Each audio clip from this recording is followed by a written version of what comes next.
আজ ঐতিহাসিক ৫ আগস্ট। ঠিক ১ বছর আগে আন্দোলনের মাধ্যমে পতন হয় ১৬ বছরের স্বৈরাচারী শাসন ব্যবস্থার। সরকার প্রধান সহ সংসদ সদস্য, স্পিকার, প্রধান বিচারপতি এমনকি জাতীয় মসজিদের খতিবও পালিয়ে যায় আন্দোলনের ব্যাপকতায়। পৃথিবীর ইতিহাসে কোনো রাজনৈতিক দলের এমন পরাজয় বিরল। ৩৬ দিনের টানা আন্দোলনে সহস্রাধিক মানুষের জীবনের বিনিময়ে প্রতিষ্ঠিত হয় বাংলাদেশ 2 বৈষম্য বিরোধী ছাত্র আন্দোলনের ডাকে শুরু হওয়া বিক্ষোভ কর্মসূচি পরিণত হয় ছাত্র জনতার দুর্বার আন্দোলনে। সরকারবিহীন এক জাতির দায়িত্ব নেন সেনাপ্রধান, জানান বিচার হবে সকল হত্যাকাণ্ডের। সকাল থেকে থমথমে পরিস্থিতি বিরাজ করছিল রাজধানী ঢাকায়।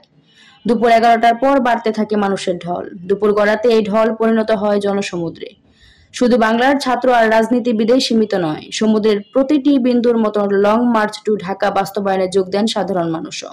এমন পরিস্থিতিতে গণভবন ছেড়ে পালিয়ে যায় প্রবল পরাক্রমশালী তৎকালীন সরকার প্রধান, যিনি উদ্ভূত কণ্ঠে উচ্চারণ করেছিলেন, শেখ হাসিনা পালায় না।